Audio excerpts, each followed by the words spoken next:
বাংলাদেশে এবং বাংলাদেশের বাইরে পৃথিবীর বিভিন্ন প্রান্তে যেখান থেকে চ্যানেলে দেখছেন আপনাদের সকলকে সাদর আমন্ত্রণ তৃতীয় মাত্রা দেখবার জন্য। প্রিয় দর্শক, সাম্প্রতিক নানা বিষয় নিয়ে আলোচনার জন্য আমার সঙ্গে স্টুডিওতে রয়েছেন আমার বায়াবাস আছেন বাংলাদেশ আওয়ামী লীগ দলীয় সংসদ সদস্য এবং জাতীয় প্রেস ক্লাবের সভাপতি ফরিদা ইয়াসমিন, এবং আমার ডানে রয়েছেন বাংলাদেশ জাতীয়তাবাদী দল বিএনপি দলীয় সাবেক সংসদ সদস্য কলিমুদ্দিন হামেদে মিলন। স্বাগত আপনাদের দুজনকে তৃতীয় মাত্রায়। আমরা দিনের সবচেয়ে উল্লেখযোগ্য ঘটনাটি নিয়ে আলোচনাটা শুরু করতে চাই, যে কালকে বৈষম্য বিরোধী ছাত্র আন্দোলনের নেতাকর্মীদের হামলা করেছে ঢাকায়, চট্টগ্রামে সহ বিভিন্ন জায়গায় বাংলাদেশ ছাত্রলীগের নেতাকর্মীরা, এবং তারা বিভিন্ন পত্রপত্রিকার ছবি বা গণমাধ্যমের ছবি থেকে যেটা দেখা যায় যে রড, লাঠি, সোটা, রামদা এগুলো সহ হেলমেট টেলমেট পরে এই আক্রমণ করেছে। ঢাকায় আমরা দেখেছি যে শতাধিক আন্দোলনকারী শিক্ষার্থী, ছাত্র এবং ছাত্রীরা হসপিটালাইজড, এবং মেয়েরাও এই আক্রমণ থেকে রক্ষা পায়নি। সো আমি একটু আপনাদের কাছ থেকে, এবং আওয়ামী লীগ সাধারণ সম্পাদক মিস্টার ওবায়দুল কাদের বলেছেন যে এই আন্দোলনকারীদের ঔদ্ধত্যের জবাব দেওয়ার জন্য ছাত্রলীগই যথেষ্ট, এবং সম্ভবত ছাত্রলীগ সেই যে যথেষ্ট সেটার প্রমাণ তারা দেবার চেষ্টা করেছেন। সো আমি আপনাদের কাছ থেকে শুনতে চাই যে আপনারা কীভাবে দেখেন। মিস ফরিদা ইয়াসমিন, আপনি যদি শুরু করেন আলোচনা। অনেক ধন্যবাদ আপনাকে। আজকে আমরা এমন একটা সময় আছি, যদি আমরা হিসাব করি স্বাধীনতার 53 বছর পার হয়ে গেছে। তো স্বাধীনতার 53 বছর পরে এসে আমাদের এখনও এমন কিছু বিষয়ের সম্মুখীন হতে হয় যেটি আমরা কখনোই ভাবি না। বিশেষ করে যারা এই দেশকে ভালোবাসে, এই দেশের মুক্তিযুদ্ধের চেতনাকে বিশ্বাস করে, এবং একটি মুক্তিযুদ্ধের মধ্য দিয়ে যে দেশটি অর্জিত হয়েছে সেই দেশকে যারা বিশ্বাস করে, সম্মান করে, এই পতাকাকে সম্মান করে, এমন কিছু ঘটনা ঘটে যে আমাদের কারোই এটা কাম্য নয়। 53 বছর পরে এসে কি দেখলাম, যে ঢাকা বিশ্ববিদ্যালয়ের টিএসসির সামনে যখন হাজার হাজার ছাত্ররা এসে স্লোগান দেয় যে আমি কে, তুমি কে, রাজাকার। মানে এই রাজাকার বলতে তারা নিজেকে গৌরবান্বিত বোধ করছে। যেই বিশ্ববিদ্যালয়ে ওই স্লোগান ছিল যে আমি নই, তুমি নও, আমি নই, রাজাকার রাজাকার, মানে তাদেরকে রাজাকার হিসেবে কেউ কেউ বলবার চেষ্টা করছেন বলে তারা হয়তো একটা পাল্টা। হ্যাঁ, খুবই ভালো যদি এরকমই বলে থাকে যে না আমি রাজাকার নই, তুমি রাজাকার নও, সেটা একটা দিক। আবার আমরা এটাও দেখেছি যে যখন তারা রাজাকার বলে স্লোগান দেয় এবং তারা নিজেকে ওইভাবে জাহির করতে চায়, এই বিশ্ববিদ্যালয়ে আপনার কাছে মনে হয় যে তারা রাজাকার হিসেবে জাহির করতে চাইছে না, এটা তাদের এক ধরনের অভিমানের প্রকাশ হতে পারে। এটাও হতে পারে যে তারা তাদের অভিমান থেকে বলছে, তাদেরকে যেহেতু রাজাকার বলা হচ্ছে বা রাজাকার বাচ্চা বলা হচ্ছে। আমি আপনার সাথে এটাতে দ্বিমত প্রকাশ করছি যে রাজাকার তাদেরকে বলা হয়নি, তাদেরকে রাজাকার বলা হচ্ছে না। কিন্তু এটাকে মাননীয় প্রধানমন্ত্রী প্রেস কনফারেন্সে যে একটি কথা বলেছিলেন যে মুক্তিযুদ্ধের সন্তানরা কি কোটা পাবে না, রাজাকারের নাতিপুতিরা কি পাবে, এটাকে তারা মিসলিড করছে, আমি বলবো মিস ইন্টারপ্রেট করছে। মানে এটাকে ভুল ব্যাখ্যা করে কেউ কেউ অন্যভাবে এটাকে নেওয়ার চেষ্টা করছে।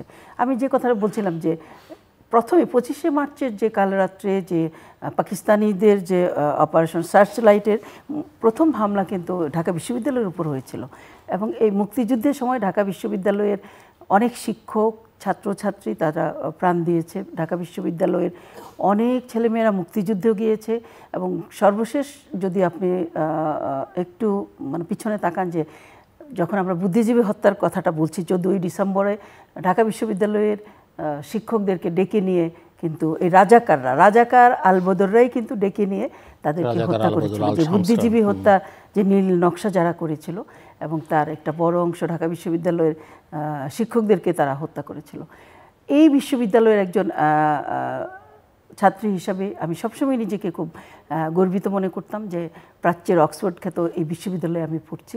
কিন্তু যখনই কালকে এই স্লোগানগুলো আমি সোশ্যাল মিডিয়াতে দেখলাম, আমার একান্ত আমি ব্যক্তিগত অনুভূতির কথা বলছি, আমার খুব কষ্ট লেগেছে। আমার মনে হয় যে এরকমই অনেকেরই যারা স্বাধীনতায় বিশ্বাস করে, স্বাধীনতা এই বাংলাদেশকে বিশ্বাস করে, তাদের কষ্ট হয়েছে।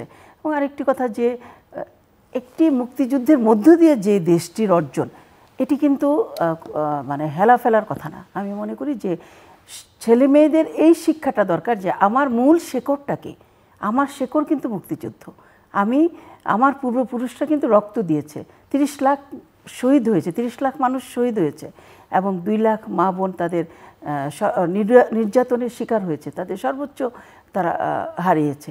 তো সেইখানে এত অর্জনের মধ্য দিয়ে, এত ত্যাগের মধ্য দিয়ে যে দেশটি, সেই দেশে 53 বছর পরে এসে যখন এই স্লোগানটি শুনতে হয়, এটা আমাদেরকে খুবই বেদনাহত করে। আমি মনে করি যে এইগুলো কারোই কাম্য নয়। জি, আমি আসছি আবার আপনার কাছে। আমি শাকুলুদ্দিন আহমেদ মিলন। আমরা সর্বশেষ যেটা দেখতে পাচ্ছি যে প্রায় 1.5 শতাধিক ঢাকায় আহত আন্দোলনকারী ছাত্রীরা এবং 2 জন ইতিমধ্যেই গুলিবিদ্ধ হবারও খবর পাওয়া গেছে। ধন্যবাদ দিলুন ভাই।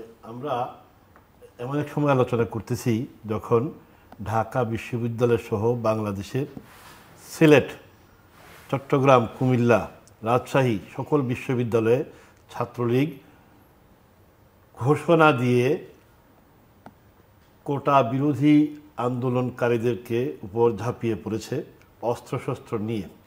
আমি একটু আগেও দেখছিলাম প্রথম আলো পত্রিকার বেশ কিছু ছবি, যেখানে দেখা যাচ্ছে যে গুলি করতেছে। এই বিষয়টা আপনি বলেছেন যে আন্দোলনকারীদেরকে দমানোর জন্য ছাত্রলীগই যথেষ্ট, এটা বলেছেন আওয়ামী লীগের সাধারণ সম্পাদক জনাব ওবায়দুল কাদের, এবং তাদের আজকের এই কর্মকাণ্ড এটার সাথে যোগসূত্র আছে বলেই সারা দেশের মানুষ মনে করে। এখানে লুকানোর কিছু নাই, রাগ ঢাকের কিছু নাই। ওনারা ঘোষণা দিয়েই এই অপকর্মটি এখনও চলছে। আমরা যখন কথা বলছি তখনও চলছে। শত শত ছাত্রীরাও নির্যাতনের শিকার হয়েছেন। ঢাকা মেডিকেল কলেজ সহ বাংলাদেশের বিভিন্ন মেডিকেল হসপিটালগুলোতে, সরকারি এবং বেসরকারি হসপিটালগুলোতে তাদের আর্তনাদে এখন আকাশ ভারী হয়ে উঠছে। বিষয়টা কি? বিষয়টা হচ্ছে যে তারা বলছেন আন্দোলনকারীরা যে কোটা না, মেধার ভিত্তিতে যাতে তাদের চাকরির সুযোগ হয়। বিভিন্ন অবশ্য আন্দোলনের নামটা তার একটু বদলে দিয়েছেন, এখন বৈষম্য বিরোধী। এবং তারা বলছে যে বৈষম্যকে সামঞ্জস্য করা, এবং বিভিন্ন মেধার বিভিন্নভাবে কোটার বিভিন্নভাবে দেখা যাচ্ছে 54%-এর উপরে চলে যায় কোটাতেই। এটা তো অত্যন্ত, আমরা তো গর্বিত যে আমাদের সন্তানরা যে মেধার ভিত্তিতে চাকরি জন্য লড়াই করতেছে। যারা লড়াই করছে যে হাজার হাজার, আপনারা সবাই দেখেছি, সারা বাংলাদেশের মানুষ দেখেছে, পৃথিবীর মানুষ দেখেছে, এই যে আমাদের ছাত্রছাত্রীরা, বিশ্ববিদ্যালয় সমূহের আমাদের স্নেহের ছাত্রছাত্রীরা একটি দাবি আদায়ের জন্য মেধার ভিত্তিতে বৈষম্য যাতে না হয় কোটার জন্য, সেটাকে সামঞ্জস্য করার জন্য তারা আন্দোলন করছে। এরা যে যারা আন্দোলন করতেছে তারা যে সবাই বিসিএস ক্যাডার হয়ে যাবে এমন না, এটা তারাও জানে। এবং তারা একটি এবং প্রধানমন্ত্রী তার প্রেস কনফারেন্সে, আপনি তো ছিলেন, সেখানে বলছিলেন যে এই কোটার সুবিধা পেয়ে বিশ্ববিদ্যালয়ে ভর্তি হয়েছে এমন ছাত্রীকেও আন্দোলনে দেখা যাচ্ছে। হ্যাঁ, তারা তো বুঝে শুনেই করতেছে যাতে এই ধরনের একটি বৈষম্যমূলক ব্যবস্থাপনা উইথড্র হয়। এবং এই আন্দোলনে তারা এত স্বতঃস্ফূর্ত, এটা আমরা সবাই দেখেছি। এবং আমরা যে অনেকে কথা বলছি যে, বা ভাবি নয়ন ভাই আমাদের বিশেষ পরিচিত, তো উনিও কথা কিছু বলছেন। তারা কি বলতেছে, এবং আমি গতকালকে এই যে প্রাইম মিনিস্টার যে সাংবাদিক সম্মেলন করেছেন, ওই সময় যে কোনোভাবেই হোক আমি টিভির সামনে ছিলাম, আমি পুরোটা শুনেছি। কষ্ট লেগেছে, কষ্ট তো অবশ্যই লেগেছে। এত অবহেলা করা, এত আন্ডারমাইন করা, এবং এরা ছোট মানুষ, এরাই তো বাংলাদেশের ভবিষ্যৎ, যদি না আবেদ আলীরা মাঝখানে না আসে না। তো সুতরাং ওরা কি বলতেছে, এইটার সাথে সাথে কেউ বলে দেওয়া লাগে না, এই স্বতঃস্ফূর্তভাবে তারা বাইর হয়ে বলতেছে। স্লোগানগুলো কি আপনারাও জানেন, যেহেতু রাজনৈতিক কর্মী হিসাবে আমরাও জানার শোনার চেষ্টা করেছি। বলছে, তুমি কে, আমি কে, রাজাকার রাজাকার। কে বলেছে সরকার সরকার। সুতরাং ওনারা যে নিজেদেরকে রাজাকার বলতেছে, এটা কিন্তু না, এটা বুঝতে তো খুব বুদ্ধিমান হওয়ার দরকার নাই, যে কোনো হাদা গঙ্গারামও এটা বুঝবে। আর কেন আমরা এই কোমলমতি শিক্ষকদের এটা বিবেচনায় না এনে আমরা এইভাবে ছাত্রদের আমরা তাদের বললাম, এবং সবাই মন্ত্রীরাও কথা বলেন। কালকে দেখছি আমাদের ওই যে নতুন তথ্য প্রতিমন্ত্রী সাহেবও রাত্রে 12টার সময় এখানে গেছেন না। তো সুতরাং আমরা মনে করি যে তারা সত্যিকার অর্থেই তাদের এই সাহসের জন্য তাদেরকে ধন্যবাদ দেওয়া দরকার। তাদেরকে এইভাবে অবমূল্যায়ন করে যে বক্তব্য প্রধানমন্ত্রী রেখেছেন, দেখেন কিন্তু তারা বলে না যে কে বলেছে প্রধানমন্ত্রী বা শেখ হাসিনা বলেছে, এটাও বলে না। তাদেরকে ধন্যবাদ দেওয়া দরকার। আমরা হতবাক হই এরা কিন্তু ওরা নিজেদেরকে রাজাকার বলছে, প্রাইম মিনিস্টার বলছেন, আমি শুনছি যে রাজাকার বলতেছে, রাজাকার কি 71-এ কি এগুলা, আমি কেন? তারা তো অভিমানের থেকে বলছে, এবং তারা বলছে আমরা চেয়েছিলাম অধিকার, হলাম আমরা রাজাকার। তারা তো এটাকে ঘৃণার সাথে প্রত্যাখ্যান করে অভিমানের সাথে সারা বাংলাদেশের বিশ্ববিদ্যালয় সমূহের ছাত্রছাত্রীরা প্রতিবাদ করে। সুতরাং এটাকে, এবং আমরা মনে করি যে তাদের যেভাবে তাদেরকে লাঠি সোটা, পিস্তল, বন্দুক দিয়ে ছাত্রীদেরকেও প্রহার করে তাদেরকে সরিয়ে দেওয়ার চেষ্টা করা হচ্ছে, এটা সম্ভব না। সো আমি আশাবাদ আপনার কাছে যে আপনি বলবেন। আমরা এর মাঝখানে শিক্ষকদের কিছু আন্দোলন দেখলাম, মোটামুটিভাবে এখন ধারণা করা হচ্ছে যে শিক্ষকদের আন্দোলনটা হয়তো ম্যানেজড বা দুই পক্ষে একটা সমঝোতার মধ্যে পৌঁছে। কিন্তু এই কোটার আন্দোলনটা এর আগেও 2018 সালে একবার হয়েছে এবং বেশ বড় আন্দোলন হচ্ছে, তখন আন্দোলন প্রেক্ষিতে বাতিল করে দেওয়া হয়েছে। সো এটা কিভাবে রিজলভ করা যায়, মানে আপনি তো ওনার কথার প্রেক্ষিতে বলবেনই, আমি একটু এর সমাধানটা কি আসলে সেটা একটু শুনতে চাই। যে কথাটি ভাইয়া বলছিলেন যে মেধার ভিত্তিতে সবাই চাচ্ছে, হ্যাঁ ওরা মেধার ভিত্তিকই চায়, কিন্তু এই যে কোটাটা কিন্তু মেধার বাইরে না। আপনার যে প্রিলিমিনারি পরীক্ষা হচ্ছে, তারপরে রিটেন হচ্ছে, একটা তো পাস মার্ক আছে, পাস করার পরে সেখান থেকে একটা কোটা হচ্ছে। হ্যাঁ, আমরাও জানি, তারাও জানে, কিন্তু জ্ঞান দেওয়ার দরকার নেই। যারা মাননীয় প্রধানমন্ত্রী যে প্রেস কনফারেন্সে যেটি বলছেন, তিনি কিন্তু এটা বলছেন যে যারা এই গতবার যে কোটার আগের পরীক্ষাগুলো হলো, যে কোটার বাইরে, কোটা সরকার যেটা বন্ধ করে দিল, বাতিল করে দিল, তখন মাত্র 2 জন মেয়ে ফরেন মিনিস্ট্রিতে, ফরেন সার্ভিসে 2 জন মেয়ে আসতে পারছে, আর 4 জন মনে হয় পুলিশে আসতে পারছে, মানে মেয়েরাও আসতে পারছে না। এখন এই দেশটি তো নারী পুরুষ সবার সম্মিলিতভাবে এগুবে। এখন নারীরা, আপনি জানেন যে অনেক পিছিয়ে আছে নারীরা। যখন পুরুষ ঘর থেকে বেরিয়েছে, তারা কাজে যোগ দিয়েছে, তারা লেখাপড়া করেছে, নারী অনেক পরে ঘর থেকে বেরিয়েছে, নারী শিক্ষা অনেক পরে হয়েছে। এখন এই কোটা প্রথা আছে বলেই কিন্তু নারীরা এখন অনেক দূরে গিয়েছে। আপনি দেখেন যে সচিবালয়ে মেয়েরা, আকাশে, বিমানে, তারপরে এয়ারফোর্সে, যেটা বলছি নৌবাহিনী, বিমান বাহিনী, স্থল বাহিনী, যাই বলি না কেন, তো সব জায়গায় মেয়েরা আছে। মেয়েরা কিন্তু প্যারাশুটার হিসাবেও মেয়েরা আছে, মেয়েরা বিমান চালাচ্ছে। তো এখন এগুলো কিন্তু মেয়েদেরকে একটু সুযোগ দিয়ে, কোটা দিয়ে এগিয়ে নিয়ে আসার ফলে, কারণ একটা দেশকে যখন এগুতে হবে তাকে কিছু কিছু জায়গায় সুবিধাগুলো দিতে হবে, এটা আমাদের সংবিধানে এই কথাটা আছে।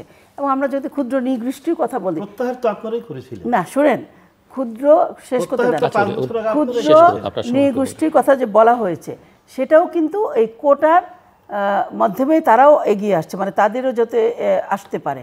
তো এর আগে কিন্তু জেলা কোটা ছিল, তো জেলা কোটাটা যখন অনেক বিভিন্ন জেলা থেকে মোটামুটি আসছে, বিসিএস ক্যাডারে আসছে, এখন জেলা কোটাটা হয়তো নাই। জেলা কোটাটা ওই কোটা সিস্টেমের মধ্যে জেলা কোটাটা একসঙ্গে আছে, বাতিল তো বাতিলই, আচ্ছা সবই বাতিল। কোটা যেটা আপনি বলেন যে বাতিল করেছেন, তো গভর্নমেন্ট, মানে প্রধানমন্ত্রী এটা বলেছিলেন, কারণ যখন এর আগের আন্দোলনগুলো হলো, আন্দোলনে তারা বারবার যে কোটা প্রথা বাতিল, তিনি তখন কিন্তু এটা বাতিল করেছেন। ওকে, তোমরা সেটা চাও না মেধার ভিত্তিতে, ওকে আসো, কোটা প্রথা বাতিল। এবং সেটা কিন্তু যখন মুক্তিযোদ্ধাদের পক্ষে এটি আদালতে যাওয়া হলো, তখনই তো আদালত সেটি রায় দিল, যে কোটার পক্ষে রায় দিল। সরকার কিন্তু এখানে কিছু করার নাই, সরকার কিন্তু তাদের কথা মানছে এবং মেনে তারা এটা বাতিল করেছে। বাতিল করার পরে এটা যখন কোর্টে গেছে এবং কোর্টে যে রায়টা হয়েছে, তখন তো সরকারের কিছু করা থাকে না। এটা কিন্তু সরকার, এইটা তো মানে একটা বেক কথা যে কোর্ট প্রতিষ্ঠিত আপনাদের, সত্য। হ্যাঁ আপনি যদি বলেন কোর্ট আপনাদের, সব আপনাদের, সেটা অন্য তা তো কথা। অবশ্যই। হ্যাঁ, এটা আপনারা বলতেই পারেন। আপনারা যখন রাজনীতি করবেন না, মাঠ ছেড়ে দিবেন, নির্বাচনে যাবেন না, সবই আপনাদের, এটা তো কিছু করার নাই। এখন হলো কি যে আমরা যখন দেখি যে মুক্তিযোদ্ধাদের কোটা বাতিল সেটা একরকম, কিন্তু মুক্তিযোদ্ধাদের অবমাননা করা কোথায় আমাকে বলেন একটু প্লিজ। না। আমি আপনার থেকে জানতে চাই যে ওনারা মুক্তিযুদ্ধকে কোথায় অবমাননা করেছেন? কোটা বিরোধী না। সামঞ্জস্যপূর্ণ কোটার জন্য না, না, ওরা যে আন্দোলন সমস্ত- হচ্ছে আমাদের স্নেহের ছাত্রছাত্রীরা সারা দেশে, তারা কোথায় মুক্তিযোদ্ধাদের অপমান করছে এটা একটু বলেন। আমি খুব ঠিক আছে, উনি শেষ করুক, আমি না আসছি না আপনার কাছে। এটাই আমি জানতে না না, চাই। মুক্তিযোদ্ধাদের তারা তো বলছে না, আমি যে এমনি ওনাকে disturb মা, করছি, এটা আপনাকে আমি মনে করি জানতে অপমানের চাইছি। মতোই। আমরা এই মুক্তিযোদ্ধারা যদি যুদ্ধ না করতো, ভালো কথা তো। আমরা তো পাকিস্তানের এতে ওনারা থাকতে হতো। কোথায় মুক্তিযোদ্ধাদের অপমান করছে এটা বলেন। মুক্তিযোদ্ধাদের কোটা বাতিল করা, এটাতে একটা অপমানের আছে যে তাদের কোনো কোটা থাকতেই পারে না। থাকবে না। আমরা একটা দেশ, তারা বলছে যে যাদের সামঞ্জস্যপূর্ণ কোটা করেন। যাদের অর্জনে ওরা একটা অবশ্য আমরা একটা সংস্কারের দেশ, কথা বলছে, স্বাধীন বাতিল দেশ, করবার হ্যাঁ। কথা বলে না। সংস্কারের কথা বলতেছে। সংস্কার, হ্যাঁ, কোটা সংস্কার, কিন্তু তারা কোথায় অনেকভাবে অবমাননা করতেছে? তাদেরকে হেয় করা হচ্ছে, অনেকভাবে তাদের বক্তব্যে অনেকভাবে করছে তারা। 87 জনের এখন শুনেন, বাবা মার তাহলে বিয়ে হয়েছে। কথা এগোবে না। ও সরি, উনি সেটা শেষ আলাদা, করুন। জি। সেটা আপনি অন্য দাবি করতে পারেন যে হ্যাঁ ভুয়া মুক্তিযোদ্ধা যারা, এটাকে যাচাই বাছাই এটা হচ্ছে। এখনো কিন্তু অনেক মুক্তিযোদ্ধাদের বাতিল করা হচ্ছে, মানে তাদের সনদ বাতিল করা হচ্ছে। এটা এই সরকার যে করছে না তা না, এই সরকারই করছে এগুলো যাচাই বাছাই এই সরকারই করছে। এখন আমার দেশের মানুষের রন্ধ্রে রন্ধ্রে দুর্নীতি, সেইখানে এই গভর্নমেন্ট, বঙ্গবন্ধু যে কন্যা মাননীয় প্রধানমন্ত্রী শেখ হাসিনার নেতৃত্বাধীন যে সরকার, এই সরকার কিন্তু দুর্নীতির বিরুদ্ধে জিরো টলারেন্স দেখাচ্ছে। এই সরকারই কিন্তু নানানভাবে এই যে দুর্নীতিগ্রস্তদের বের করছে বা ধরছে, এগুলো কি সরকার ধরছে না? এর আগেও তার দলেরও কিছু কেউ যদি দুর্নীতি করে থাকে তাদেরও শাস্তি হয়েছে, আপনি জানেন। এগুলো আপনি পিছনে দেখলে এগুলো পাবেন যে দলের অনেকের বিরুদ্ধে শাস্তিমূলক ব্যবস্থা নেওয়া হয়েছে। তো এই দুর্নীতিদের বিরুদ্ধে সরকার যে ব্যবস্থা নেয় না তা ঠিক না, তা নিচ্ছে। তো এখন আমাদের যে কোটা প্রথা যে বাতিল, সেটা তো সরকারের হাতে এখন নাই। সরকার বারবার বলছে, মাননীয় প্রধানমন্ত্রী নিজে বারবার বলছেন যেটা এখন আদালতের এখতিয়ার। এখন উনি তো এটা করতে পারবেন না। উনি কি আদালতের বাইরে গিয়ে করতে পারবেন? আদালত তো বলতেছে যে আপনারা ইচ্ছা করলে। না, আদালত যেটা বলছে সেটা আদালত কি বলছে, অবজারভেশন, সেটা অন্য কথা। হ্যাঁ, তারপরে সেটা হয়তো পরের বিষয় আসবে। কিন্তু যেই অরাজকতা তৈরি আপনি বলতে হয়েছে, চাইছেন যে সরকার আদালতের চূড়ান্ত সিদ্ধান্ত পর্যন্ত অপেক্ষা করবে, হ্যাঁ, তারপরে কিছু অবশ্যই করবে। আদালত, এটা তো মাননীয় প্রধানমন্ত্রী নিজেও বারবার বলছেন যে এটা আদালতের এখতিয়ার, এখন আমাদের হাতে নাই। কিন্তু এই আন্দোলনটা শুধু সংস্কার বিরোধী আন্দোলন, মানে কোটা বিরোধী আন্দোলন কিংবা মেধা ভিত্তিতে চাকরি আন্দোলন কিন্তু তা না। আন্দোলন এখন নানানমুখী দিকে চলে যাচ্ছে, যেইভাবে তারা মানে এটাকে একটা রাজনৈতিক আন্দোলন হিসেবে সরকার রাজনৈতিক দিকে দেখছে। এবং সবসময়, এর আগেও কালকে আমরা মিস্টার দেখেছি, ওবায়দুল কাদের হ্যাঁ, বলেছেন যে এর মধ্যে জামাত, বিএনপি এরা সব ঢুকে না হলে পড়েছে। এরা এত সাহস কিভাবে পায় যে আমি রাজাকার, তুমি রাজাকার, এই So, কথা বলা আছেই। না না, কখনো কোনো মুক্তিযুদ্ধে যারা মুক্তিযুদ্ধকে তারা এটা বিশ্বাস বলে করে, নাই যে আমরা রাজাকার, বলছে কে বলেছে বলছে যে সরকার। না, এটা কোনো ইয়ে হতে পারে। তারা চাইছিলাম- রাজাকার বলতেই পারে না। চাইছিলাম সরকার অধিকার। বললেও তারা বলতে পারে না। সরকার যদি চেয়েছিলাম অধিকার, হয়ে গেলাম রাজাকার। এটা জি, বুঝতে so অসুবিধা হবে কেন? অনেকগুলো প্রসঙ্গ আসলো। জি, আপনি আবেদ আলীর প্রসঙ্গ তুলেছিলেন এবং সরকারের দুর্নীতি বিরোধী যে জিরো টলারেন্স, যেটা প্রধানমন্ত্রী প্রেস কনফারেন্সও বলেছেন, সেই প্রসঙ্গটা আসলো। নির্বাচনের প্রসঙ্গ মিস ফরিদা ইয়াসমিন আলোচনার মধ্যে নিয়ে আসলেন যে আপনারা সব ওনাদের দিকে চাপিয়ে দিচ্ছেন, কিন্তু নিজেরা তো আসলে কিছু করছেন না। নির্বাচন করবেন না বলবেন সব আপনাদের, এটা করবেন না ওটা করবেন না সব আপনাদের। জি, না ঠিক আছে, দুর্নীতির কথা তো উনি বলছেন যে ওনারা দুর্নীতি দেখতেছেন। তো আমরা হতবাক হয়ে শুনি, বিক্ষুব্ধ তো সারা দেশই বিক্ষুব্ধ। উনি বলতে পারেন নাই যে আমাদের যারা কোটা সামঞ্জস্যকরণের আন্দোলন করতেছেন তারা কোথায় নিজেদেরকে রাজাকার বলতেছে আর কোথায় তারা মুক্তিযোদ্ধাদের কম সম্মান করতেছে। এটা আসলে এই জায়গাটার মূল পয়েন্ট। আচ্ছা ঠিক আছে, না না, আপনি দুর্নীতির শুনেন, কথা না, যখনই আপনি আবার বলবে, বলবেন না আবার। আপনি এই কথা যখনই বলবে যে মুক্তিযোদ্ধাদের কোনো কোটা থাকতে পারে না, এটা মুক্তিযোদ্ধাদেরকে অসম্মান করা আমি মনে করি। মুক্তিযোদ্ধা তো কোটা থাকবে, নাতিদের কথা বলতেছে আর কি, নাতি পুতি। এখন তো আর মুক্তিযোদ্ধারা পরীক্ষা দিতে যাচ্ছে না, তাদের বংশধররাই নাতিপুতিরাই যাচ্ছে। হ্যাঁ, এখন তো মুক্তিযোদ্ধাদের আর সেই সুযোগ কালকে নেই। দেখলাম একজন তার ভাতিজা টাতিজা 8 জনকে এই নিজের সন্তান হিসেবে, নাতি হিসেবে চাকরি দিয়েছে। আচ্ছা ঠিক আছে, এগুলো সব স্বচ্ছতার মধ্যে আসা দরকার। দুর্নীতির কথা বাংলাদেশে কি বলবেন? আমি কালকে ওনার বক্তৃতা শুনছিলাম যে উনি বলতেছেন যে আমার পিয়ন, আমার গৃহকর্মী 400 কোটি টাকার মালিক, সে এবং তাকে ধরা হয়েছে। জি আচ্ছা ভাই, আমরা সবাই যদি মনে করি যে কেউ কিছু বুঝতেছে না, না এটা তো ঠিক হবে না। এবং সে হেলিকপ্টার ছাড়া চলে না, এটা আমাদের বর্তমান প্রধানমন্ত্রী, আমরা যাটাকে বিতর্কিত বলি, তিনি বলতেছেন না। তো 400 কোটি টাকা পিয়ন, গৃহকর্মী 400 কোটি টাকা কামায় ওনার ওইখানে থাকে, ওনারা বলতে পারেন না। আরে ভাই, 20-50 হাজার টাকা কামানো তো সাধারণ মানুষের জন্য অনেক কষ্টের। সে 400 কোটি টাকা, এবং এটা নিজে প্রধানমন্ত্রী বলতেছেন। পৃথিবীর অন্য কোনো দেশে এই ধরনের বক্তব্য যদি অন্য কেউ বলতো, তাহলে ওই প্রধানমন্ত্রী অবশ্যই পদত্যাগ করত। এই লায়াবিলিটিসটা কার উপরে যায়? সে কি একজন, আপনার গৃহকর্মী বা আমার গৃহকর্মী কি 400 কোটি টাকা না 2000 টাকা তো কামাইতে পারবে না? সে তো কামাইছে প্রধানমন্ত্রীর গৃহকর্মী হিসাবে। আপনারা কোথায়? আপনারা অবশ্যই এটার জন্য লায়াবল, এবং আপনারাই সুযোগ দিয়েছেন। ওইখানে ওই পরিবেশ বিদ্যমান আছে বলেই তার পক্ষে এটা করা সম্ভব হয়েছে। তিনি তো এটা বলছেন। আমি বলি, 400 কোটি টাকা একদিনে কামানো যায় নাই, বছরের পর বছর। তো একজন প্রধানমন্ত্রী যেই দেশেরই হোক, উনি বিভিন্নভাবে গোয়েন্দা সংস্থা, বিভিন্ন বাংলাদেশের যত গোয়েন্দা সংস্থা, পৃথিবীর বিভিন্ন দেশের যত এদের ওনাদের কড়া নজরে থাকে। সুতরাং এটা প্রচ্ছন্ন ইঙ্গিত, ওইখানে পরিবেশটা এরকম। শত শত কোটি টাকা কামানো যাবে আশেপাশে থাকলেই, ওইখানে পরিবেশটাই এরকম। আপনি বেনজিরের কথাই দেখেন না কেন, ইলেকশনের সময় বেনজিরের কত ধমকি আমরা শুনেছি, হুমকি ধমকি আমরা শুনেছি, পলিটিক্যাল বক্তব্য শুনেছি। এই ভদ্রলোকের শত শত হাজার হাজার কোটি টাকা।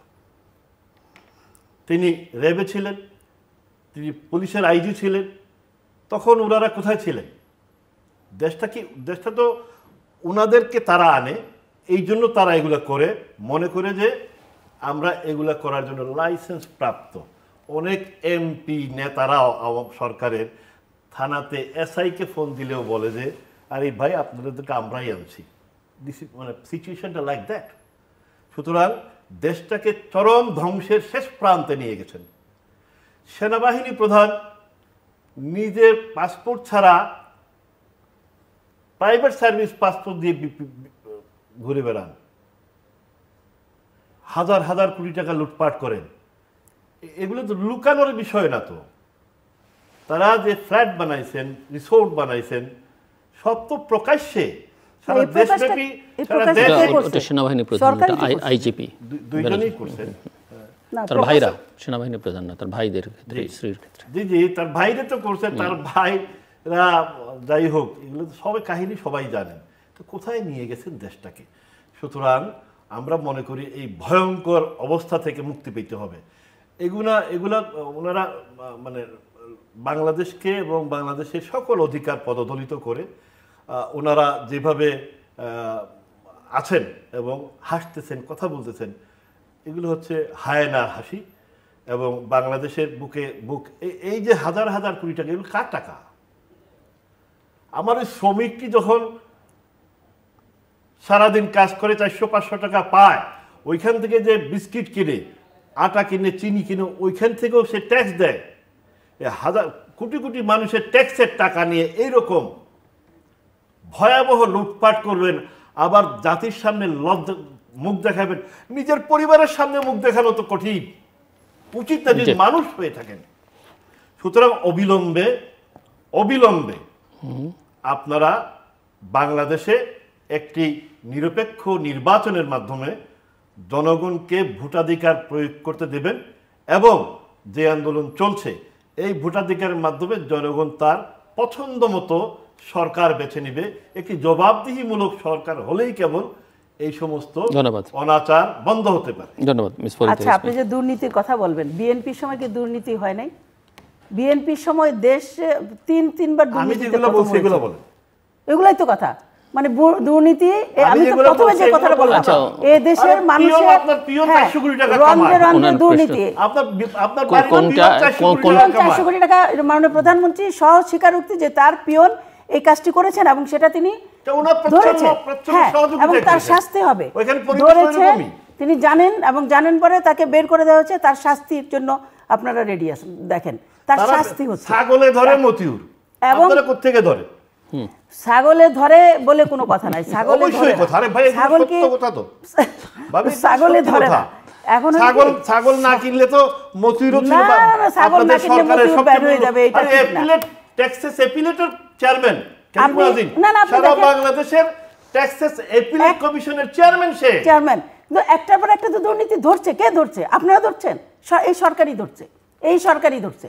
বিএনপি কোনো কাজের কপাল কথা খারাপ বলে হয়েছে, সবাই ধরা পড়বেন। না, না, হ্যাঁ, সবাই ধরা পড়বে। পড়বে। মাননীয় প্রধানমন্ত্রী সেটা বলছে, সবাই ধরা পড়বেন এবং যিনি ভয়ঙ্কর দুর্নীতি বিপর্যয় করবে ঘটবে। উনি কাউকে ছাড় দিবে না, উনি তো বলছে।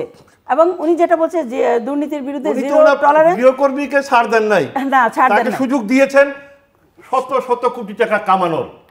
আপনি যদি এটা বলেন উনি তাহলে ওনার তো ফেরবারের উনি arrest প্রধানকে সুযোগ হ্যাঁ, এটা দিয়েছেন। বলতো না যে উনি ওনার উনি IG কে আমাদের- সুযোগ দিয়েছেন। উনি 100 কোটি শেষ টাকা করুক, শেষ করুক। তিনি কামিয়েছেন, তাহলে উনি বলতো না। উনি একদিনে যদি- কামাইতে পারছে? আচ্ছা ভাই বলেন, একদিনে কামানো সম্ভব? একদিনে না কামান, তা কামাইছে আপনি এটা তো দেখবেন উনি না? বলছে। আচ্ছা আপনি চিন্তা করেন, আপনার আপনি বাসায় বলেন না, না, না আপনার দেখলে উনি বাসায় বললো আপনার কেন? গৃহকর্মী আসে না? উনি না দেখলে বললো কেন বলেন? উনি দেখছে বলেই তো। আজকে শুনেন, 400 বেনজির, কোটি টাকা একদিনই কামানো আপনি গেছে। বলতেছেন বেনজির আইজি র্যাবের প্রধান ছিল, আইজিপি ছিল, সব ছিল বেনজির বাড়ি। আপনার বাসার হ্যাঁ, গৃহকর্মীটা কিন্তু 2000 টাকা বেনজিরকে কি কামাইতে ছাড় দেওয়া পারবে হয়েছে? আপনার বিশেষ করে knowledge ছাড়া? কথা না, বোঝা না, যাবে না। বেনজিরকে কি ছাড় দিছে? ছাড় দেয় নাই তো বেনজিরকে। এখন বেনজিরও ধরা পড়ছে, আপনি মতিউরও ধরা পড়ছে, এবং মতিউরের যে সমস্ত হিসাব আপনার, এটা গভর্নমেন্ট যদি না চায় সেটা কি বের হতো কখনো? কেউ আপনার এমন না যে বিএনপি তার একটি ইনভেস্টিগেশন টিম বানিয়েছে, তারপরে তারা এই দুর্নীতিগুলো প্রকাশ করেছে। তারা করেছে? তারা তো কিছু করে নাই। না, কিন্তু এই বস্তুত নিয়ে বেরিয়েছে থাকে। সামাজিক যোগাযোগ মাধ্যম এবং সংবাদপত্রগুলোতে নিয়ে থাকে। সূত্র ধরে। না, সূত্র ধরে যাই হোক, সূত্র ধরেই সরকার করে না। অধিকাংশ ক্ষেত্রেই খবরটা প্রথম বেরিয়েছে। ঐকান্তিক ইচ্ছা না থাকলে এই জিনিসগুলো বের হতো না। এগুলো সমস্ত সরকারের কিছুই- ঐকান্তিক ইচ্ছা না থাকলে এইগুলো কামানো যাইত না। না, কামানো যেত না, সেটা নিশ্চয়ই। কামানো তো। এক আবেদ আলী, সে বিসিএস শুনেন, আবেদ আলী কার সময়ে? আমি তো হতবাক। না, না, না, যে আপনি এটা কোন ডিসি মুখে সাহেব, আপনি এটা বলছেন? কোন আবেদ আলী, না, না, না, কোন বিচারপতি আপনাকে শুনতে যে হবে। কিভাবে বসে আছে? আবেদ আলী কার ড্রাইভার ছিল আপনি এটা আগে জানেন? আপনি তো বলে দিলেন আবেদ আলী। আবেদ আলী তো আওয়ামী লীগের সময় আসে নাই। আবেদ আলী আমার ড্রাইভার ছিল, ঠিক আছে, খুশি হয়েছেন আপনি? না, এটা কোনো ল্যাঙ্গুয়েজ হতে জি, পারে। আবেদ আলী আমার টকশোর driver। ল্যাঙ্গুয়েজ এটা না। আবেদ আলী খুশি আপনার হবেন ড্রাইভার ভাবে। ছিলেন। আবেদ আলী আমার আবেদ আলী driver ছিল। যখন ছিল তখন সবাই বিএনপির সময় সবকিছু জানে। 2001-2 এর সময়। আপনি ভুল বোঝাইতে পারবেন না। না, আচ্ছা ঠিক আছে, ভুল উনি বোঝাতে বলুন, হবে। ওনারটা শেষ আপনি করুক, আপনার সময় আপনি শুনবেন তো? বলবেন। হ্যাঁ, আপনি তো অবশ্যই। এখানে টকশোর ল্যাঙ্গুয়েজ বলতেছেন না। ওনার সময় উনি শেষ করুক, তারপর আপনি আপনি বলুন। আবেদ আলী তো 2001-2 সালে তখন চেয়ারম্যান কে ছিলেন? তখন যিনি চেয়ারম্যান ছিলেন তো তিনি বিএনপির সময়, এটা তিনি সেই সময়ের আবেদ আলী ড্রাইভার ছিলেন। তারপরে এখন এসে সরকার, এটা আবেদ আলী তো অনেকদিন আগে রিটায়ার করছে, চলে গেছে, তার চাকরি চলে গেছে এখান থেকে, কিন্তু আবেদ আলীকে এই সরকারই বের করছে। এবং এই যে টিম, তার সাথে কারা কারা জড়িত কি, এই সরকারই বের করছে। আপনি দেখেন একটার পর একটা এই সরকারই কিন্তু এই দুর্নীতিগুলো খুঁজে বের করেছে। এবং যেটি আমাদের মানে প্রধানমন্ত্রী বারবার বলছেন যে দুর্নীতিগ্রস্ত যারা, তারা কেউ ছাড় পাবে না, এবং সেটি তো আমরা দেখতে পাচ্ছি। এখন আপনারা যদি এসে গলাবাজি করেন টকশোতে, আপনাদের তো বাস্তবে দেখি না গলাবাজি, শুধু টকশোতেই। আপনারা যখন ইলেকশন আসে তখন আপনাদের কোনো কিন্তু তখন বলেন আমাদেরকে করতে দেয় না, কাজ করতে দেয় না, আমরা নামতে দেয় না। এটা সমস্ত দেশে, সমস্ত জায়গায়, মানে সমস্ত দেশে কি বলেন, মানে খুব আরামে কেউ রাজনীতি করে না, বিশেষ করে এই সাবকন্টিনেন্টে। বিএনপির সময় কি আওয়ামী লীগের দরজা অফিস তালা দিয়ে দিয়েছিল, সেটা কি ভুলে গেছেন? আওয়ামী লীগ কি সেই দরজা ভাঙে ঢুকে নাই? তারা ঢুকছে, তখন তারা তালা দিয়ে দিয়েছিল। তো তখন তারা ঢুকতে পারছে। আওয়ামী লীগ, হ্যাঁ, আপনার পরামর্শ কি করা উচিত আমাদের? আপনাদের রাজনীতি করতে হবে। আপনার মাঠে আসেন, আপনারা জনগণের কথা নিয়ে মাঠে কথা বলেন। আপনাদের তো কোনো ইস্যুভিত্তিক কোনো কথাও শুনি না আমরা। আরামে রাজনীতি করলে হবে না, এটা হচ্ছে মূল কথা। রাজনীতিটা করতে হবে, রাজনীতিতে ঝুঁকি নিতে হবে।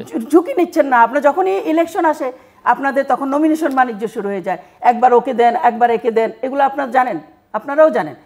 তার নমিনেশন, একবার তারটা ক্যান্সেল করেন, আরেকজনকে আনেন, একে দেন, একে শেষ মুহূর্তে তারটা বাতিল, এই সেই, এগুলা করেন, টাকা পয়সা। আমি একটু প্রসঙ্গ পাল্টাই, আরেকটা গুরুত্বপূর্ণ প্রসঙ্গ এই সময় আলোচনা, সেটা হচ্ছে দেশের অর্থনীতি। অনেক দিন ধরেই আলোচনা আছে এবং সাম্প্রতিককালে প্রধানমন্ত্রী ভারত এবং চীন সফরের পরে অনেকগুলো প্রসঙ্গ সামনে এসছে।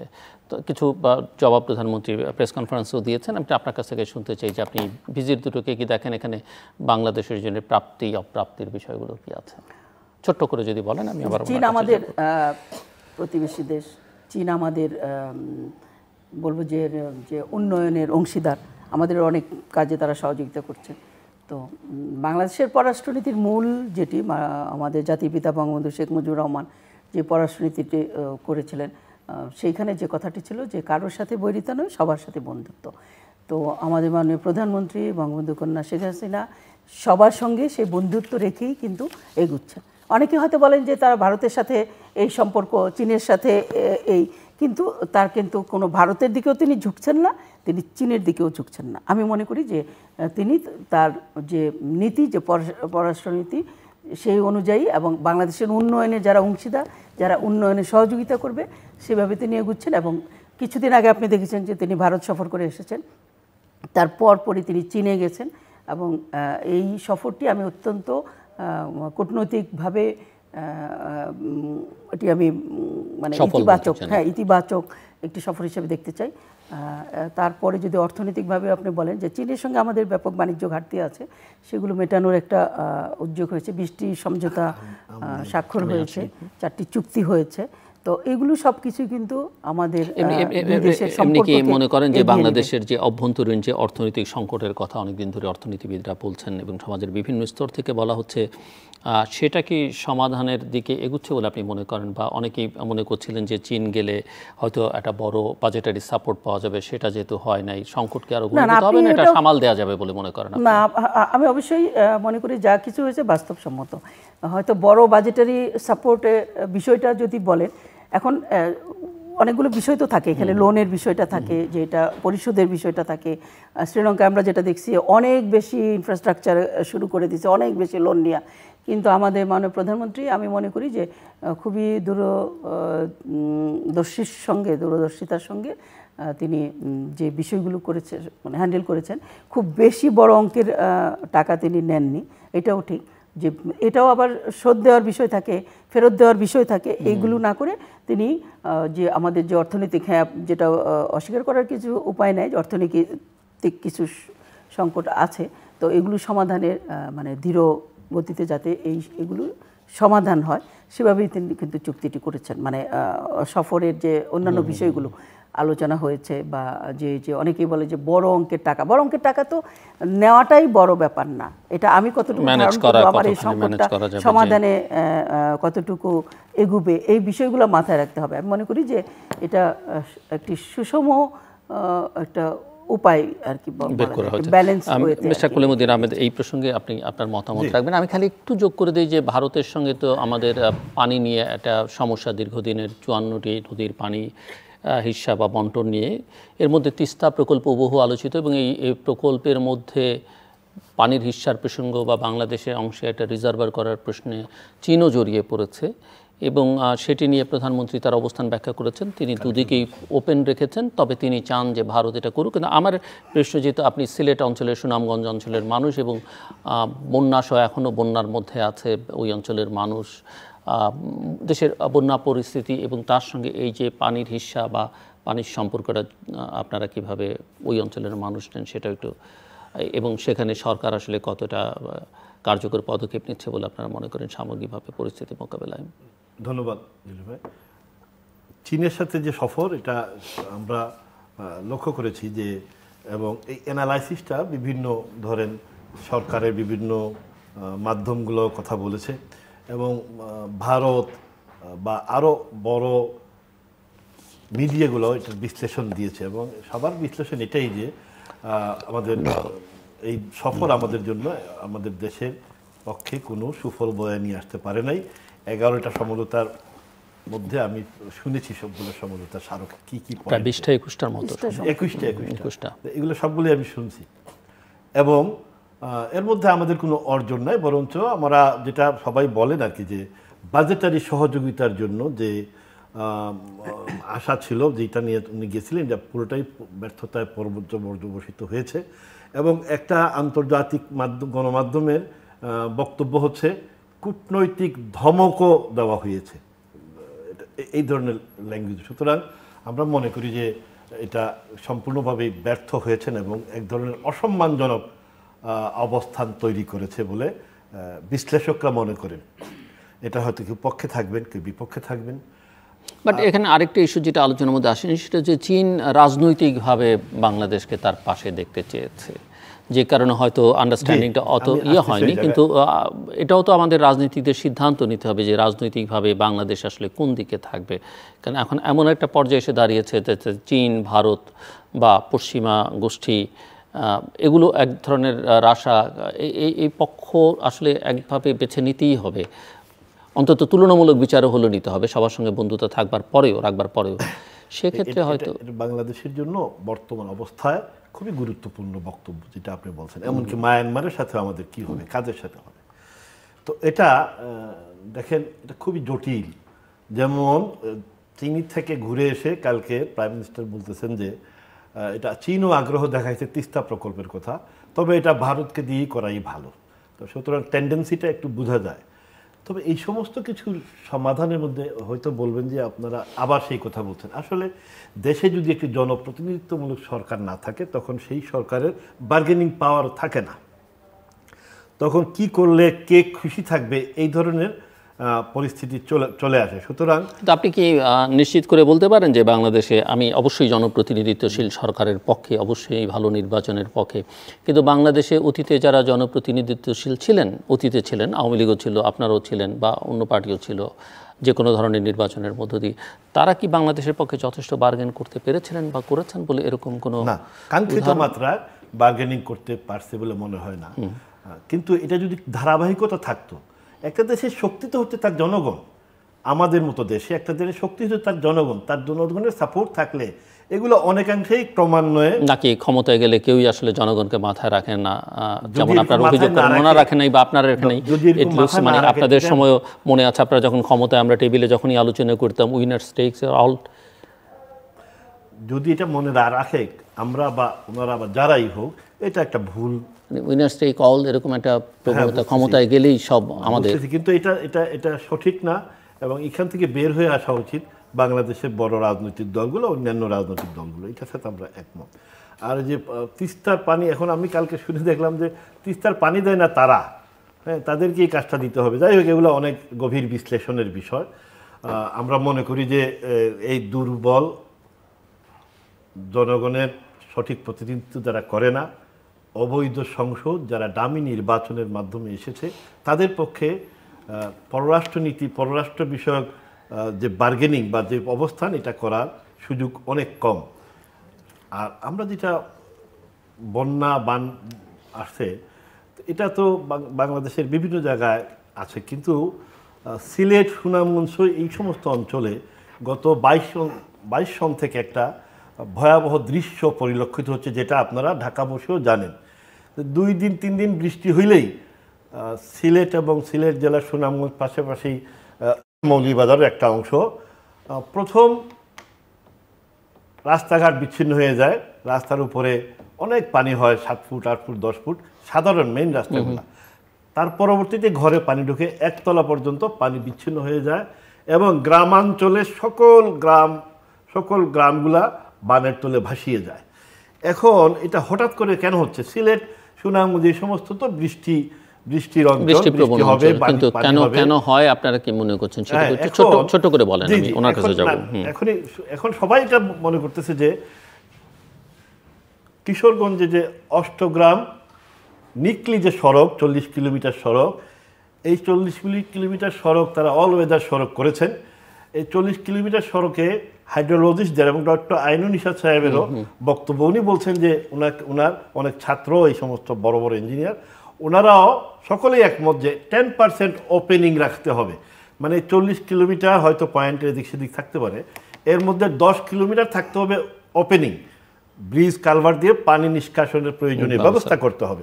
কিন্তু এখন আছে 0.8%, দ্যাট মিনস একও না।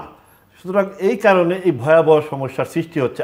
এইবারকার কিছুদিন আগের বৃষ্টিতে এই সড়কের এই পাশের এবং তার ওই পাশের পানির উচ্চতার ব্যবধান ছিল 7.5 ফিট।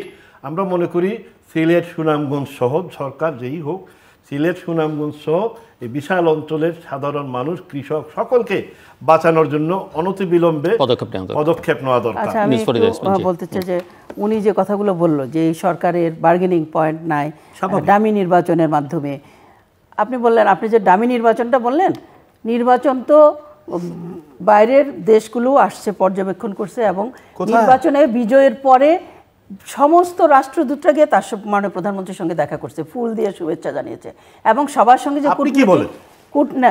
প্রেস ক্লাবের প্রেসিডেন্টের বিষয়, তো আমি তো আমার কথা বলতেছি, তাই না? আপনারটা বলেন।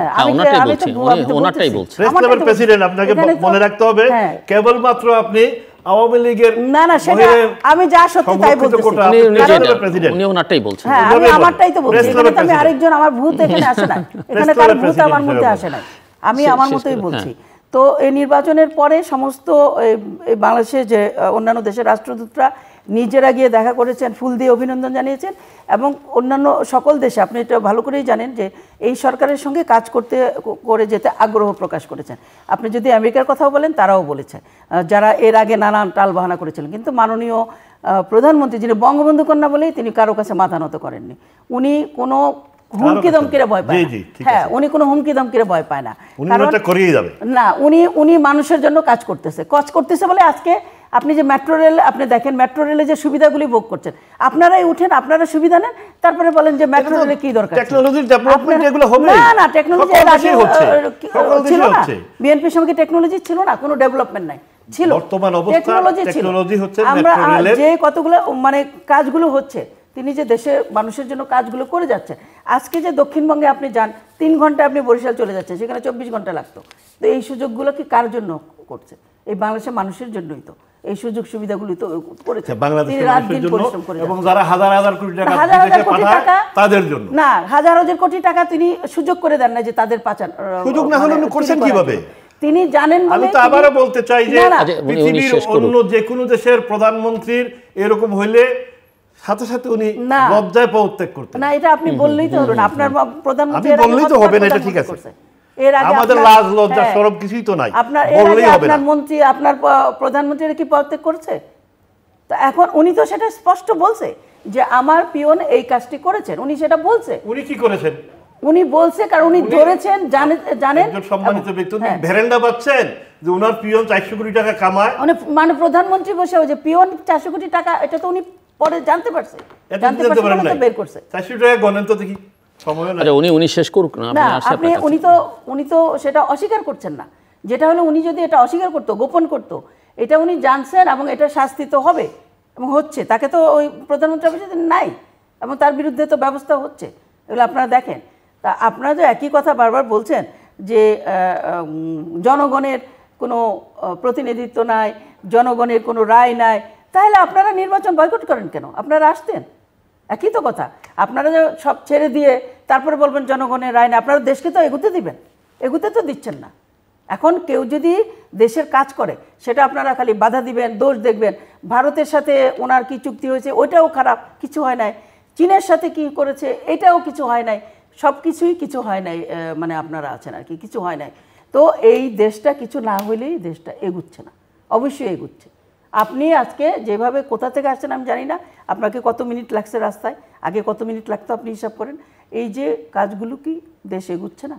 দেশ যখনই এত উন্নয়নের কাজ হচ্ছে, অনেক রকমের অর্থের এখানে ট্রানজ্যাকশন হচ্ছে, সেখানে কিছু দুর্নীতিগ্রস্ত মানুষ সেখানে কিছু ফায়দা নিয়েছে, এটা নেয়, সব জায়গায় সব দেশেই নেয়। এবং সেটা যদি ছেড়ে দিত, ছাড় দিত, তাহলে একটা কথা ছিল, যেগুলো ওনারা জানার পরে ছাড় দিয়েছে, তা কিন্তু দেয়নি। এবং যেটি এই আওয়ামী লীগের নির্বাচনী ইশতেহারও বলেছে যে দুর্নীতির বিরুদ্ধে আওয়ামী লীগ তার 0 টলারেন্স নীতি গ্রহণ করবে, এবং সেটি তারা করছে, সেটি করছে, এই ব্যাপারে কোনো সন্দেহ নেই। তো ফাইনাল রাউন্ড, কনক্লুডিং রিমার্কস বা ক্লোজিং রিমার্কস আপনার? না, আমি খুব আশা করছিলাম যে উনি প্রেস ক্লাবের সভাপতি, একটা প্রেস ক্লাব তো প্রেস ক্লাবের সভাপতি হিসেবে উনি কিছু কথা বলবেন। যা আমার আশা ছিল, বাট আশাটা আমি কষ্ট পাইলাম। যাই হোক ভাই, এই দেশটাকে সব দিক দিকে শেষ করে দেওয়া হয়েছে না, এগুলো কথা বলে লাভ নাই। আমরা মনে করি যে এই মানুষের অধিকার যেটা হারিয়ে ফেলেছে মানুষ, এবং দুর্নীতি সব কিছু, এগুলো ফিরিয়ে দেওয়ার যে আন্দোলন আমরা করছি, সারা বাংলাদেশের মানুষ করতেছে, এই আন্দোলন অবশ্যই যৌক্তিক পরিণতি নেবে। অনেকে মনে করে যে আমাদের ওই এখানে পল্টনের সামনে আমাদেরকে পিটাইয়ে দিয়ে শেষ হয়ে গেছে আন্দোলন, এটা সঠিক না। এই আন্দোলন চলতেছে, অচিরেই আমরা জনগণের বাংলাদেশ, জনগণকে ফিরিয়ে দেওয়ার জন্য কর্মসূচি ঘোষণা করা হচ্ছে এবং কর্মসূচি চলছে। সেই কর্মসূচির মাধ্যমে আমরা মানে পরবর্তী নির্বাচনের পরে নিশ্চয়ই পরবর্তী নির্বাচনের পরে নিশ্চয়ই না, আচ্ছা আচ্ছা, আগামী 2-1 দিনের মধ্যেই, 15 বছর ধরেই শুনছি আন্দোলনের প্রস্তুতি চলছে। আমরা চেষ্টা করতেছি, আপনারা পিটাইয়ে আমাদেরকে 60 লক্ষ মানুষকে মামলায় জড়িত করে এবং 450 নেতাকে গুম করে দিয়ে এবং হাজার হাজার নেতা কর্মীকে পঙ্গু করে দিয়ে থামাইতে চেষ্টা করছে, থামানো যাচ্ছে না, থামবে না। জনগণের অধিকার ইনশাআল্লাহ আদায় হয়ে যাবে ইনশাআল্লাহ। আর আমরা সক্রিয়ভাবেই আগামী মাসের মধ্যে আবার আমরা নতুন কর্মসূচি নিচ্ছি সারা দেশেই ইনশাআল্লাহ। আমরা আমাদের কাঙ্ক্ষিত লক্ষ্যে পৌঁছানো ছাড়া, মানে আপনার জানা আছে যে কোন দাবিতে এই আন্দোলনের কর্মসূচি নিচ্ছেন আপনারা? মানে কি দাবি, মানে মূল কি দাবি নিয়ে আন্দোলন করবেন? তো দাবি হচ্ছে নিরপেক্ষ নির্বাচনের মাধ্যমে, এই ডামি নির্বাচন বাতিল করে নিরপেক্ষ নির্বাচনের মাধ্যমে জনগণের রায়ের প্রতিফলিত কিন্তু পত্রপত্রিকা বলছে যে আপনারা এখন আন্দোলনের কর্মসূচি প্রণয়ন করছেন বা আন্দোলন করবার চেষ্টা করছেন বেগম জিয়ার মুক্তির দাবিতে, এবং সেটা নিয়ে আপনাদের অ্যালাইজদের সঙ্গে আলোচনা করছেন, এটাই আপনাদের প্রধান দাবি? এটা একটাই গুরুত্বপূর্ণ দাবি। ওনাকে অন্যায়ভাবে জেলে রাখা হয়েছে, সুতরাং আমরা মনে করি অসুস্থ মানুষ হিসাবে ওনাকে অবিলম্বে মিথ্যা মামলা থেকে জেলে রাখা হয়নি, অবিলম্বে ওনাকে মুক্তি দেওয়া উচিত, এটা আমরা মনে করি। কিন্তু আমি সক্রিয় এবং আমি সঠিকভাবে বলতেছি যে এইটা সহ দুর্নীতি, এবং এটা তো কমন, ম্যাডামের মুক্তির দাবিটা কমন, অবশ্যই আমরা এটা গুরুত্বপূর্ণ মনে করি। এবং নিরপেক্ষ নির্বাচনের দাবিতে আন্দোলন, দ্রব্যমূল্যের ঊর্ধ্বগতি এবং ভয়ঙ্কর দুর্নীতির বিরুদ্ধে, আর বিভিন্ন বিদ্যুৎ, গ্যাস, এগুলোর দ্রব্যমূল্য প্রত্যাহারের দাবিতে, নির্যাতন বন্ধের দাবিতে। যদি এটা আপনি বলছেন, এটা অবশ্যই সঠিক না, কারণ আমি সম্পৃক্ত। আমরা তো পত্রপত্রিকায় দেখেছি, সকল পত্রিকায় ছাপা হয়েছে, ক্লিয়ার করলাম আমি যে এটা হয়তো 2-4-5 দিনের মধ্যে দিনক্ষণ, পদযাত্রা সহ সবকিছুই আমরা ঘোষণা করা হবে। থ্যাংক ইউ, অনেক ধন্যবাদ। Miss Farida Yasmin, closing remarks. দীর্ঘ বেশ 15 বছর ধরেই শুনছি যে আন্দোলন করছে, আন্দোলনে তারা এখন কর্মসূচি ঘোষণা করবে। তো কি কর্মসূচি কি এটা কখনোই স্পষ্ট না। আমি মনে করি যে তাহলে তো আপনাদের জন্য একটু স্বস্তির, সেটা না, আমরা মনে করি না স্বস্তির, এটা স্বস্তির বিষয় না। আমরা মনে করি যে একটি গণতান্ত্রিক দেশে বিরোধী দল থাকবে, তারাও জনগণের পক্ষে কথা বলবে যে কোনটা যৌক্তিক, কোনটা কি, তারা সেভাবে কথা তুলবে, তারা রাজপথেও বলবে, তারা সংসদেও বসবে এবং সংসদেও তারা তাদের দাবির পক্ষে কথা বলবে, মানুষের জন্য কথা বলবে।